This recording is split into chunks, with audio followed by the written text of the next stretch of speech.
आमे समस्ते पिलादिनु गोटे शब्द शुणी आसीचे भगवान। गुरुजन मान ठारू आमे शुणीचे जे भगवान ऊपर रुहंती बोली। से बहुत शक्तिशाली अटंती आउ से ही आम समस्त को गढ़ी। आउ जदि किछि आमे पाप करि थाउ तेबे भगवान यार दंड मध्य दे थांती। तेबे किए एही भगवान जे मंदिर रे अछंती से ना जे ऊपर अछंती से? जदि भगवान गोटिए तेबे से दुई जगार अर्थात मंदिर रे एवं ऊपर केमिति रहउछंती? यह केमिति संभव? आ मंदिर रे तो बहुत सारा मूर्ति अछंती, तेबे कौन भगवान अनेक प्रकार अटंती? आ जदि मंदिर रे भगवान को मूर्ति रही तेबे आमे काहेकि देवी देवता कहूचे? अर्थात कौन आमे मूर्ति गुड़ को भगवान बोली कहि परिबा एवं देवी देवता मध्य? आ जदि मंदिर भितर थिबा मूर्ति गुड़ी करे भगवान विराजमान अछंती तेबे आमे निम्ब गछ, तुलसी गछ, बर गछ आदि गछ गुड़ी करे पूजा काहेकि करूचे? कौन यह मध्य भगवान अटंती? आउ आमे गंगा, जमुना इत्यादि नदी गुड़ी करे पूजा काहेकि करूचे? कौन यह मध्य भगवान अटंती? आमे आकाश, चंद्र, सूर्य, ग्रह, नक्षत्र आदि पूजा मध्य करूचे, तेबे कौन यह मध्य भगवान अटंती? आ जदि ये सब भगवान अटंती तेबे एमाने तो आमर सामने अछंती, जहाको आमे स्वचक्षुरे प्रत्येक दिन देखि पारुचे। तेबे आम घर लोके आमको काहेकि कहउछंती जे भगवान ऊपर रहउछंती बोली? एहीपरि भाबरे बहुत सारा प्रश्न मन को आसी थाए, किंतु प्रकृति आमे केमिति जानिबा जे प्रकृति भगवान किए? आ आमे कहार पूजा करिबा दरकार? एही सब प्रश्नर उत्तर जानिबा गोटे सुंदर कहानी माध्यमरे। तेणु ये कहानी को भलरे शुणंतु। जणे माँ थिले जे कि बहुत बड़ उपासक थिले।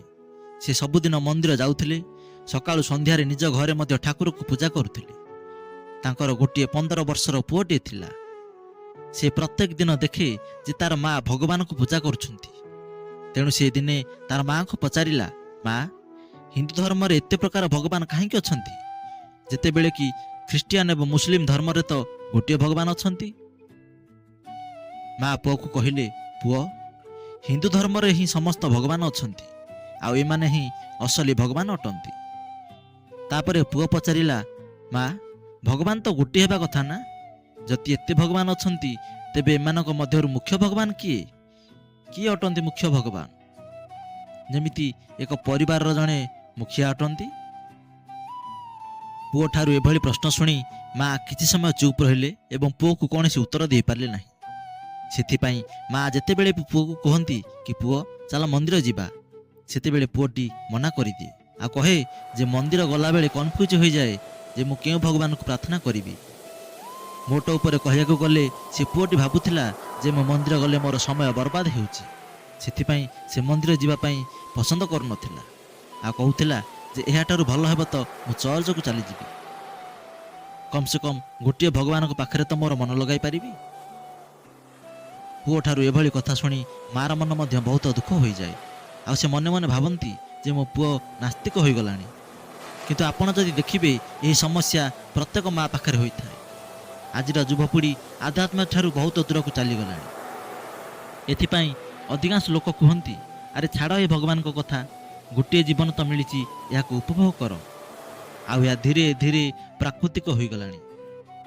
आउ यार कारण केउठी ना केउठी आमे निजे, कहीं ना आमे आमर संतान मानकू बा ए समयर पीढ़ी को यह बुझाई पारू नाही जे ईश्वर को वास्तविक स्वरूप कौन अटे। यार कारण हैला जे आमे मध्य जानी नाही जे प्रकृतिर भगवान किए अटंती। यह को नहीं मध्य आउ एक सुंदर कहानी शुणंतु। जणे ब्राह्मण थिले। थरे ब्राह्मण को पुत्रर देह बहुत असुस्थ हो गला। से पुत्र को नहीं डॉक्टर पाखु गले। डॉक्टर सब परीक्षा निरीक्षा करी कहिले जे यह को केवल भगवान ही बंचाई पारिबे, आम पाखरे वर्तमान यार कौनसी चिकित्सा नहीं। ब्राह्मण श्रीकृष्णकर भक्त थिले, तेणु से श्रीकृष्णकर पूजा आरंभ करदेले। 2 दिन पर्यंत लगातार श्रीकृष्णकर पूजा करने को लगिले। 2 दिन पर जड़े पड़ोशी यह देखि कहले, अरे तुम केबेठार श्रीकृष्ण को पूजा करने आरंभ कलनी? यही समय कौन श्रीकृष्ण को पूजा करा जाए? ब्राह्मण कहले, तेबे कौन करिबी? पड़ोशी कहले, एभली परिस्थिति माँ को पूजा करने दरकार। माँ हृदय करुणादायी अटे। तुम्हें माँ कर पूजा अर्चना आरंभ कर, देखिबो तुम पुत्र बिल्कुल ठीक हो जिवो। माँ निश्चय तुमर प्रार्थना शुणिबे। यह शुणी ब्राह्मण भाविले ये तो ठीक कहउछंती। तेणु से संगे संगे माँ को पूजा करने आरंभ करदेले। हे माँ, मो पुत्र को भल कर दियो। एहीपरि भावे से 2 दिन माँ को पूजा करने को लगिले। यही समय आउ जड़े पड़ोशी कहले, अरे यही समय कौन माँ को पूजा करा जाए? ब्राह्मण कहले, तेबे कहार पूजा करी? पड़ोशी कहले, तुमको एत बड़ विपद पड़ी, आ विघ्नहर्ता तो प्रभु गणेश अटंती। तुम्हें प्रभु गणेशंकर आराधना कर, देखिब यही विपद निश्चय टळीजिब। ब्राह्मण भाविले, हाँ ये तो ठीक कथा कहउछंती। तेणु से गणेश को पूजा करने आरंभ करदेले। 2 दिन जाए गणेश को पूजा करने पर जड़े मित्र आसी ब्राह्मण को घरे हाजर हेले। ब्राह्मण ये अवस्था देखि से कहले, तुम्हें गायत्री मंत्र जप कर, देखिब बहुत बड़ चमत्कार हेबो। यह शुणी ब्राह्मण भाविले, हाँ ये भी तो ठीक कथा, मु भी शुणिची गायत्री मंत्र जप करने द्वारा बड़ चमत्कार होता है।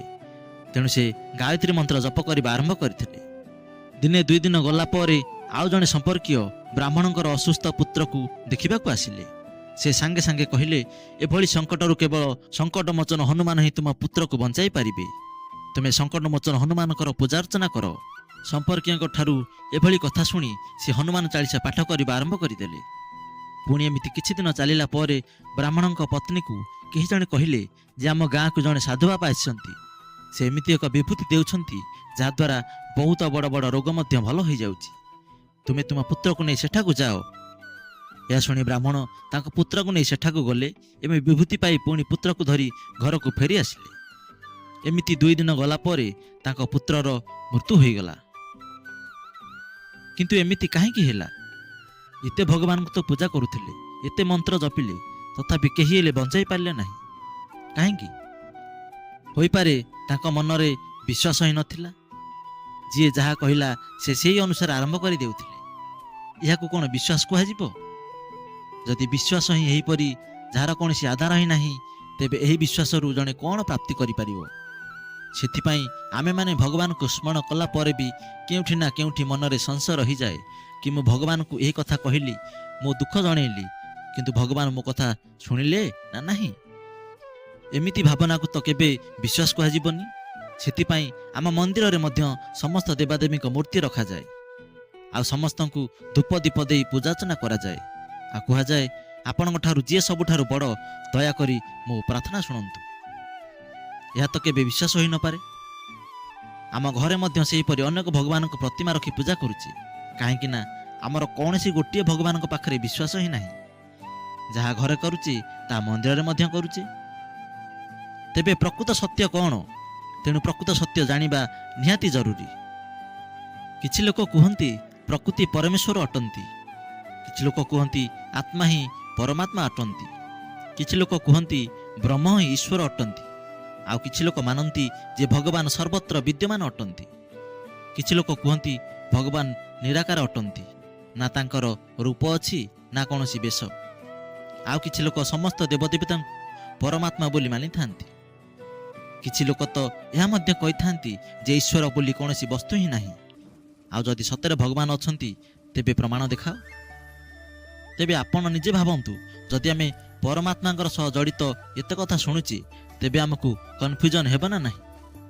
आमे मध्य भाबिबा जे वास्तव रे सत्य कौन?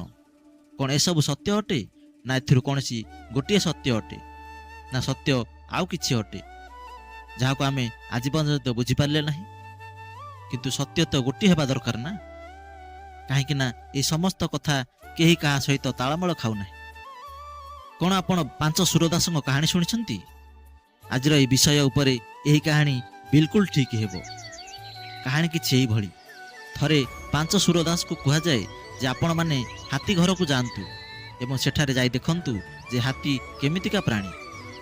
सेही 5 जण तो थिले नेत्रहीन अंध। तो सेमाने गले हाथी घर। सेठारे जण जण करी हाथी को छुईले, आ हाथ द्वारा आउसी हाथीर शरीर को अनुभव कले।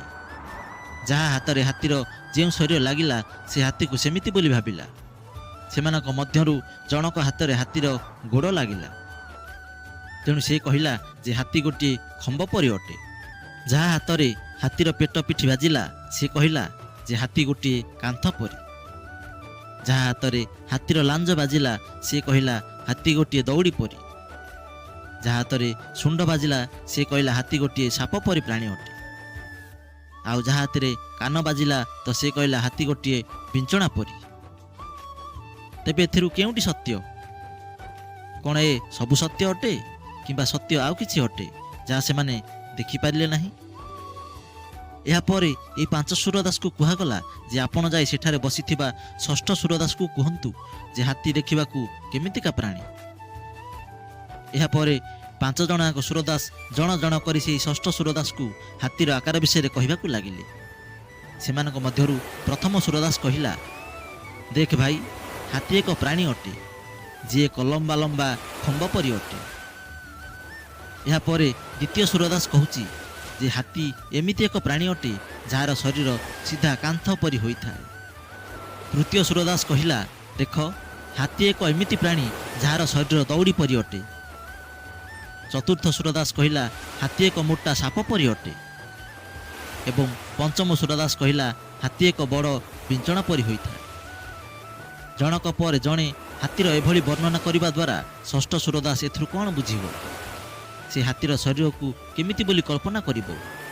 କାହିଁକି ନା ଏହି 5 ଜଣ ଯାକ ଗୋଟିଏ ହାତୀ ବିଷୟରେ ଅଲଗା ଅଲଗା କଥା କହିଲେ। ତେବେ ଏଥିରୁ ସେ କେଉଁଟାକୁ ସତ୍ୟ ବୋଲି ମାନିବ? କିନ୍ତୁ ସେ ବିଶ୍ୱାସ ହିଁ କରିନିଏ ଯେ ଏହି 5 ଜଣ ତ ହାତୀକୁ ଛୁଇଁ ଅନୁଭବ ତ କରିଛନ୍ତି। ସେମାନେ ତ କେବେ ମିଛ କହିବେ ନାହିଁ। ଥିବ ଏମିତି କୌଣସି ପ୍ରାଣୀ ଯିଏ ଘଡ଼ି ଘଡ଼ିକି ରୂପ ବଦଳାଉଥିବ। ତେଣୁ ଏହା ଭାବି ସେ ବିଶ୍ୱାସ କରିନିଏ। ଏହାପରେ 6ଠ ସୁରଦାସକୁ କୁହାଗଲା ଯେ ତୁମ ସାମ୍ନାରେ ଆଉ ଜଣେ 7ମ ସୁରଦାସ ବସିଛନ୍ତି। ଆପଣ ଯାଇ ତାକୁ କୁହନ୍ତୁ ଯେ ହାତୀ କେମିତିକା ପ୍ରାଣୀ। ଏହାପରେ 6ଠ ସୁରଦାସ ଗଲା 7ମ ସୁରଦାସ ପାଖକୁ ଆଉ କହିଲା, ଦେଖ ଭାଇ, ମୁଁ ତ ପାଖରୁ ଅନୁଭବ କରିନି, କିନ୍ତୁ ସେମାନେ ଯାହା ଅନୁଭବ କଲେ ତାହା ମୁଁ ତୁମକୁ ଜଣାଉଛି। 6ଠ ସୁରଦାସ କହିଲା ଯେ ହାତୀ ଏକ ଏମିତି ପ୍ରାଣୀ ଯିଏ ବହୁରୂପୀ ଅଟେ, ଘଡ଼ି ଘଡ଼ି ରୂପ ବଦଳାଇଥାଏ। କେବେ ସେ ଖମ୍ବ ପରି ହୋଇଥାଏ ତ କେବେ ସେ କାନ୍ଥ ପରି ହୋଇଯାଏ, କେବେ ସାପ ପରି ହୋଇଯାଏ ତ କେବେ ରସି ପରି ହୋଇଯାଏ, ଆଉ କେବେ କେବେ ବିଞ୍ଚଣା ପରି ମଧ୍ୟ ହୋଇଯାଏ। କିନ୍ତୁ 7ମ ସୁରଦାସ ଥିଲା ବହୁତ ବୁଦ୍ଧିଆ। ତେଣୁ ସେ 6ଠ ସୁରଦାସ ଠାରୁ ଏମିତି କଥା ଶୁଣି ସେ କହିଲା, ଦେଖ ଭାଇ, କୌଣସି ପ୍ରାଣୀ ବହୁରୂପୀ ହୋଇପାରେ, କିନ୍ତୁ ସମ୍ପୂର୍ଣ୍ଣ ଶରୀର ଏମିତି କେବେ ବଦଳାଇ ପାରିବ ନାହିଁ। ଏହାପରେ 6ଠ ସୁରଦାସ କହିଲା, ଦେଖ ଭାଇ, ସେହି 5 ଜଣ ହାତୀକୁ ଛୁଇଁକି ଅନୁଭବ କରିଛନ୍ତି। ତୁମେ ମାନିଲେ ମାନିବ, ନ ମାନିଲେ ନାହିଁ। 7ମ ସୁରଦାସ କହିଲା, କେହି ଯଦି କହୁଛି କହୁ, କିନ୍ତୁ ତୁମର ବିବେକ ବୁଦ୍ଧି ଅନୁସାରେ ତ ଟିକିଏ ଭାବ। ହୋଇପାରେ ସେମାନଙ୍କୁ କୌଣସି ଭୁଲ ବୁଝାମଣା ହୋଇଛି। 6ଠ ସୁରଦାସ ଏହା ଶୁଣି କହିଲା, ତୁମେ ନ ମାନିଲେ ନାହିଁ, କିନ୍ତୁ ମୁଁ ତ ମାନୁଛି ଯେ ହାତୀ ଏକ ଏମିତି ପ୍ରାଣୀ ହିଁ ଅଟେ। ବନ୍ଧୁଗଣ, ଆଉ ଆମର ଅବସ୍ଥା ଏହି ସୁରଦାସଙ୍କ ପରି ହୋଇଯାଇ ନାହିଁ ତ? ଆମର ମୁନି ଋଷିମାନେ ସେମାନଙ୍କ ଅନୁଭବ ଦ୍ୱାରା ଈଶ୍ୱରଙ୍କ ଆରାଧନା କରିଥିଲେ, ଆଉ ଈଶ୍ୱରଙ୍କର ବିଭିନ୍ନ ଗୁଣକୁ ଅନୁଭବ କରିଥିଲେ ଏବଂ ତାହା ମାନବ ସମାଜକୁ ଜଣାଇବାକୁ ମଧ୍ୟ ଚେଷ୍ଟା କରିଛନ୍ତି। କୌଣସି ମୁନି ଋଷି ଯଦି ପ୍ରକୃତିରେ ଭଗବାନଙ୍କୁ ଅନୁଭବ କଲେ, ତେବେ ସେ କହିଲେ ଯେ ଭଗବାନ ପ୍ରକୃତି ପରି ଅଟନ୍ତି। ଯେ କେହି ଆତ୍ମାରୁ କିଛି ପ୍ରାପ୍ତ କଲେ, ସେ କହିଲେ ଯେ ଆତ୍ମା ହିଁ ପରମାତ୍ମା ଅଟନ୍ତି। ଯିଏ ସର୍ବସ୍ଥାନରେ ଈଶ୍ୱରଙ୍କୁ ଅନୁଭବ କଲେ, ସେ କହିଲେ ଯେ ଈଶ୍ୱର ସର୍ବତ୍ର ବିଦ୍ୟମାନ ଅଟନ୍ତି। ଯିଏ ଈଶ୍ୱରଙ୍କୁ ବିନା କୌଣସି ଆକାରରେ ପ୍ରାପ୍ତ ହେଲା, ସେ କହିଲେ ଯେ ଈଶ୍ୱର ନିରାକାର ବୋଲି। ଯେ ଦେବୀ ଦେବତାଙ୍କ ଠାରୁ କିଛି ପ୍ରାପ୍ତ କଲା, ସେ କହିଲା ଯେ ଦେବୀ ଦେବତା ହିଁ ଈଶ୍ୱର ଅଟନ୍ତି। କିନ୍ତୁ ପ୍ରକୃତ ସତ୍ୟ କ'ଣ ଅଟେ? ନେତ୍ରହୀନ ତ ଆମେ ସମସ୍ତେ ଅଟୁ। କାହିଁକି ନା ଭାଗବତ ଗୀତାରେ ଭଗବାନ ଶ୍ରୀକୃଷ୍ଣ ମଧ୍ୟ ଏହା କହିଛନ୍ତି, ହେ ଅର୍ଜୁନ, ତୁମେ ଏହି ଚର୍ମ ଚକ୍ଷୁରେ ମୋତେ ଦର୍ଶନ କରିପାରିବ ନାହିଁ। ମୋତେ କେବଳ ଜ୍ଞାନ ଚକ୍ଷୁରେ ହିଁ ଦେଖିପାରିବ ଆଉ ବୁଝିପାରିବ। ତେଣୁ ଈଶ୍ୱର ଦେଖିବା ଭଳି କୌଣସି ବସ୍ତୁ ନୁହନ୍ତି, ପରନ୍ତୁ ତାଙ୍କୁ ବୁଝିବା ଭଳି, ଅନୁଭବ କରିବା ଭଳି ଜ୍ଞାନ ଦ୍ୱାରା ହିଁ ପ୍ରାପ୍ତ କରାଯାଇପାରିବ। ଆଉ ଯିଏ ସୂକ୍ଷ୍ମ ହୋଇଥାଏ, ତାହାକୁ ଅନୁଭବ କରିବା ବହୁତ କଷ୍ଟ ହୋଇଥାଏ, ଯାହାଦ୍ୱାରା ଈଶ୍ୱରଙ୍କ ନାଁରେ ଏତେ ସବୁ ଭ୍ରମ ସୃଷ୍ଟି ହୋଇଯାଇଛି। ତେଣୁ ପ୍ରକୃତରେ ପରମାତ୍ମା କିଏ? ଏହା ଆପଣଙ୍କ ଉପରେ ନିର୍ଭର କରେ ଯେ ଆପଣ ଈଶ୍ୱରଙ୍କୁ କେଉଁ ରୂପରେ ଅନୁଭବ କରୁଛନ୍ତି। କାହିଁକି ନା ଈଶ୍ୱର ତାଙ୍କୁ କୁହାଯାଏ ଯେ ସର୍ବଧର୍ମ ମାନ୍ୟ ଅଟନ୍ତି, ଯାହାକୁ ସର୍ବଧର୍ମର ଲୋକମାନେ ଈଶ୍ୱର ଭାବେ ସ୍ୱୀକାର କରିବେ। ଏହା ନୁହେଁ ଯେ ହିନ୍ଦୁ, ମୁସଲମାନ, ଖ୍ରୀଷ୍ଟିଆନ ସମସ୍ତଙ୍କର ଅଲଗା ଅଲଗା। ଈଶ୍ୱର ଏକ ଅଟନ୍ତି, ପରମାତ୍ମା ଏକ ଅଟନ୍ତି। ଶେଷରେ ପରମାତ୍ମା ତାଙ୍କୁ କହିବା ଯିଏ ସର୍ବଶକ୍ତିମାନ ଅଟନ୍ତି, ଯାହାଙ୍କ ଉପରେ ଆଉ କେହି ନାହାନ୍ତି, ଯିଏ ସମସ୍ତଙ୍କର ମାତା ପିତା ବନ୍ଧୁ ଗୁରୁ ଅଟନ୍ତି। ତାଙ୍କର କୌଣସି ମାତା ପିତା ନାହାନ୍ତି। ସେଥିପାଇଁ ତ ଆମେ ପ୍ରାର୍ଥନାରେ ଗାଇଥାଉ, ତ୍ୱମେବ ମାତା ଚ ପିତା ତ୍ୱମେବ ତ୍ୱମେବ ବନ୍ଧୁତ୍ୱ ସଖା ତ୍ୱମେବ। ଅର୍ଥାତ୍ ସବୁ ସମ୍ପର୍କ ଏହି ଈଶ୍ୱରଙ୍କ ଠାରେ ଯୋଡ଼ା ହୋଇଥାଏ। ପରମାତ୍ମା ଜନ୍ମ ମୃତ୍ୟୁର ଚକ୍ର ଠାରୁ ବି ବଡ଼ ଅଟନ୍ତି। ନା ତାଙ୍କର କୌଣସି ଶରୀର ଅଛି, ନା ଶରୀର ସହିତ ତାଙ୍କର କୌଣସି ସମ୍ପର୍କ ଅଛି। ସେ ଅଜନ୍ମା, ଅକାଳ ଅଟନ୍ତି। ତାଙ୍କୁ କୌଣସି କାଳ ମଧ୍ୟ ଗ୍ରାସ କରିପାରିବ ନାହିଁ। ସେ ଏହି ସଂସାରର ସବୁ ଚକ୍ର ଠାରୁ ବଡ଼ ଅଟନ୍ତି। ତେଣୁ ପରମାତ୍ମାକୁ ଅନୁଭବ କରିବାର ସବୁଠାରୁ ଭଲ ଉପାୟ ଯୋଗ ଏବଂ ଧ୍ୟାନ ଅଟେ, ଯାହାଦ୍ୱାରା ଆମେ ପରମାତ୍ମାକୁ ନିଜେ ଅନୁଭବ କରିପାରିବା। ଭଗବାନଙ୍କ ଏହି ଜ୍ଞାନବର୍ଦ୍ଧକ ଭିଡ଼ିଓ ଆପଣଙ୍କୁ କେମିତି ଲାଗିଲା କମେଣ୍ଟ ମାଧ୍ୟମରେ ନିଶ୍ଚୟ ଜଣାଇବେ।